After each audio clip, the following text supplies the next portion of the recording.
If you are waking up 3 times a night to pee, your doctor probably gave you a pill like Flomax or Finasteride. But what if I told you that one of these pills doesn't actually shrink your prostate at all, and the other can come with sexual side effects that some men report even after stopping it? Today, we are exposing. This video is for educational purposes only. Prostate cancer often has no symptoms in its early stages. Never ignore a high PSA test, and do not avoid seeing a urologist out of fear. Natural interventions are meant to support metabolic health, not to replace cancer screenings or treat active malignancies. Do not stop taking your prescribed medications without a doctor's supervision. Let me speak to you like a man who gets it. Getting up at 2 a.m., then 4 a.m., then 6 a.m. is exhausting. It is frustrating. It can make you feel like your body is hijacking your sleep, your confidence, and your patience all at once. And the worst part is that many men do exactly what they were told. They go to the doctor, they get a prescription, and they assume the problem has been handled. But with BPH, that is often not the same thing as solving the problem. Benign prostatic hyperplasia is an enlarged prostate that is not cancer, and doctors think aging, hormone changes, inflammation, and fibrosis may all play a role. Here is the part nobody explains well enough. With BPH, the prostate grows large enough to crowd the urinary passage that runs through it. That is why the stream weakens, why you hesitate, why you dribble, and why the bathroom becomes a place you start planning your life around. The pressure is real. The fatigue is real. The embarrassment is real. And you are not weak for feeling worn down by it. The promise of the usual prescription can feel comforting at first because it gives you a name, a pill, and a plan. But a pill that only improves the mechanics of flow is not the same as reversing the process that made the gland enlarge in the first place. That is why so many men feel like they are managing the symptoms while the underlying story keeps moving in the background. Tamsulosin works by relaxing smooth muscle in the bladder, neck, and prostate to improve urine flow. It is a symptom relief drug, not a gland shrinking drug. And that is the truth we are going to keep unpacking in this series. You deserve more than a temporary workaround. You deserve a plan that respects your sleep, your hormones, and your long-term health. Now let's talk about the Flomax illusion. This is where a lot of men get trapped in a loop that feels like progress, but underneath, nothing fundamental is changing. Flomax, or Tamsulosin, is an alpha blocker. What that means in plain English is simple. It relaxes the smooth muscle in the bladder, neck, and prostate so urine can pass more easily. That can absolutely help symptoms. But it does not shrink the gland. It does not reverse the growth. It does not erase the obstruction process. So yes, you may pee a little better. But the bigger story is still happening in the background. Think about what that means. If the problem is a growing gland, then relaxing a muscle around it is like turning down the pressure on a hose while the wall around the hose keeps thickening. The symptom feels lighter for a while, and that can be a real relief. But the anatomy is still there. The pressure point is still there. And in men with BPH, the enlarged prostate can squeeze the urethra, making the bladder work harder to push urine through the narrowed passage. Over time, that strain can worsen symptoms and even contribute to retention if the bladder starts to weaken. That is why so many men feel this strange emotional whiplash. They take the pill. The urgency softens a little. The stream improves a little. They think, good, I fixed it. Then months later, or a year later, the weak stream is back, the nighttime trips are back, and the bladder starts sounding the alarm again. That is not because you failed. It is because symptom control is not the same as changing the underlying prostate biology. BPH is a real enlargement process, not just a temporary spasm. The gland is made up of both smooth muscle and epithelial growth, and it can continue to progress over time. And here is the part most men are never told clearly enough. Flomax does not fix the reason the plumbing got tighter in the first place. It improves flow by relaxing the outlet, but it does not restore the system to normal. So if the gland keeps enlarging, the drug may still leave you dependent on a workaround rather than moving you toward a real long-term strategy. That is why many men eventually need a broader conversation with a urologist about risk, progression, bladder function, and whether they are treating only the symptom instead of the cause. I want to say this carefully and respectfully. If Flomax has helped you, that does not mean you are foolish for taking it. It means you found some relief from a real problem. But relief is not the same as resolution.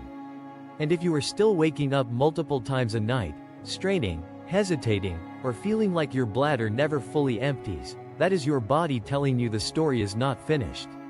In older men, BPH is the most common prostate problem, and symptoms can include frequency, urgency, weak stream, and dribbling. So the Flomax illusion is this: you can feel better without actually getting better. That is the trap. It is the reason I want you to look past the temporary fix and start asking a deeper question. What is driving the prostate to keep enlarging? Because once you understand that, you stop thinking like a passenger and start thinking like the owner of your health again. And that shift matters a lot. Now we get to the heavy artillery, finasteride, and in some cases dutasteride. This is where many men start to feel like they are paying a hidden price for prostate relief. Because unlike Flomax, these drugs do not just relax the plumbing. They interfere with the hormone pathway that converts testosterone into DHT, the more potent androgen that helps drive prostate growth. That is why these medications can shrink the prostate over time. But that same hormonal effect is also why some men experience sexual side effects they never saw coming. And I want to be precise here. Finasteride is not some mystery potion. It is a 5-alpha reductase inhibitor. In plain English, it blocks the enzyme that helps convert testosterone into DHT. That is the mechanism. That is how it works. And the reason doctors use it is simple. Lower DHT, reduce prostate size, improve urinary symptoms over time.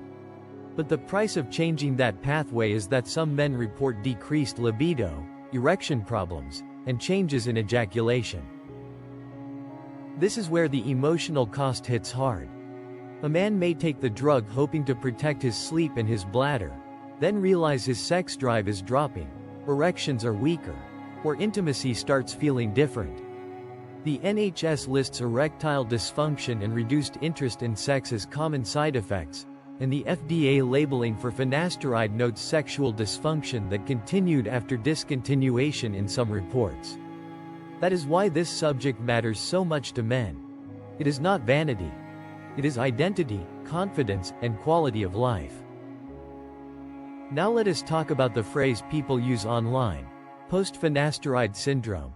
You will hear men describe persistent sexual, physical, and mood symptoms after stopping the drug. The FDA labeling for finasteride acknowledges reports of sexual dysfunction that continued after discontinuation, and the NHS says some side effects can carry on after you stop taking it. At the same time, the exact frequency, mechanism, and who is most vulnerable are still not fully settled. So the honest position is this: the risk is real enough to respect, even while the science around the syndrome itself continues to be debated. That is the real trap. Some men hear, "it shrinks the prostate," and assume the trade-off is small. But when your sleep is worse, your erections are worse, your drive is worse, and you are still worried about the bathroom, the trade-off no longer feels small at all.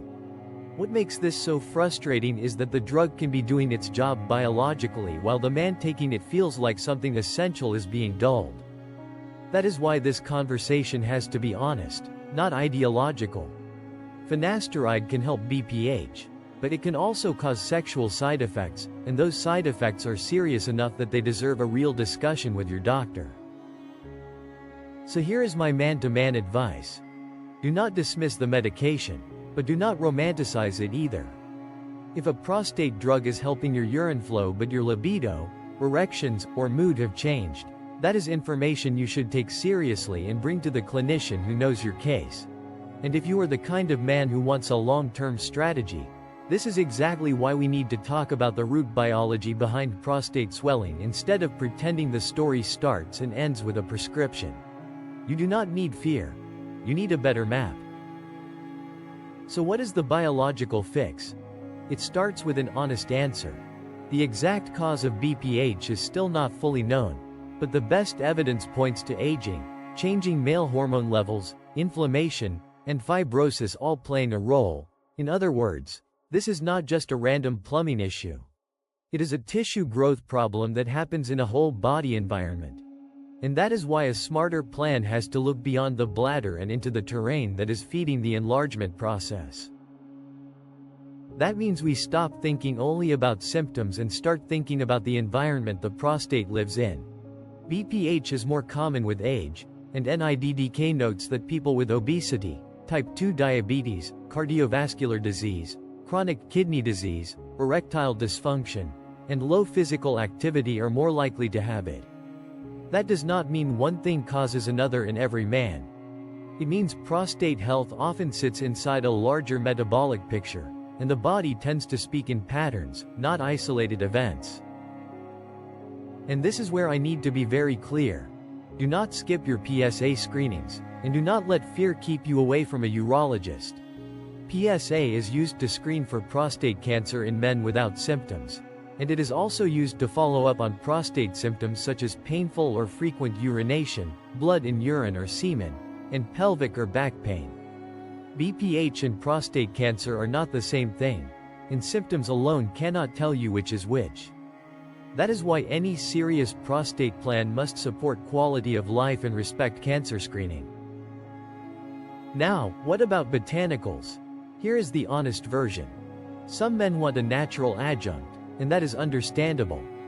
But natural does not automatically mean powerful, and powerful does not automatically mean proven. NCCIH says saw Palmetto, one of the most common prostate supplements, provides little or no benefit for BPH symptoms when used alone in a 2023 review. NCCIH also says stinging nettle has some limited evidence, including studies on symptom scores and urinary flow. But the evidence is still not the same as a guaranteed medical solution. So if you choose a premium botanical prostate support protocol, think of it as an adjunct, not a replacement. The smartest version of this approach is not about miracle claims. It is about supporting urinary comfort, reducing unnecessary irritation, and building a metabolic environment that is friendlier to long-term prostate health. NIDA notes that researchers have not found eating, diet, or nutrition to cause or prevent BPH, but lifestyle changes may help lessen symptoms, and physical activity may help reduce risk. That is the kind of grounded thinking men deserve. So the biological fix is not about pretending the prostate problem is imaginary. It is about working with the biology instead of fighting it blindly. Lower the inflammation load. Support metabolic health. Protect sleep. Stay active. Keep your screenings.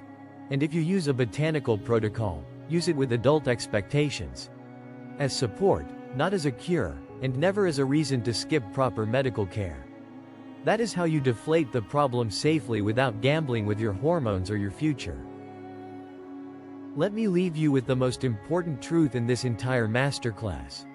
You do not have to choose between a good night's sleep and your manhood. You do not have to accept constant bathroom trips as your new normal, and you do not have to silently surrender your confidence just because your prostate has changed with age. BPH is common, but common does not mean harmless, and common does not mean you should stop paying attention to what your body is telling you. Protect your hormones, support your prostate biologically, and reclaim your vitality. That means thinking in systems, not slogans. It means recognizing that prostate symptoms deserve a real plan, not just a reflex. And it means remembering that your health is bigger than one prescription, one supplement, or one late-night trip to the bathroom. And please hear this clearly. Keep your PSA screening conversations with your doctor. The PSA test measures a prostate protein in the blood, and both prostate cancer and benign conditions like BPH can raise it. That is why screening and follow-up matter, even when symptoms seem like they are just the prostate.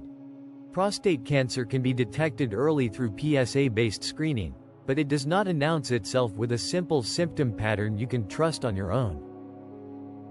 And do not stop taking any prescribed medication without your doctor's supervision.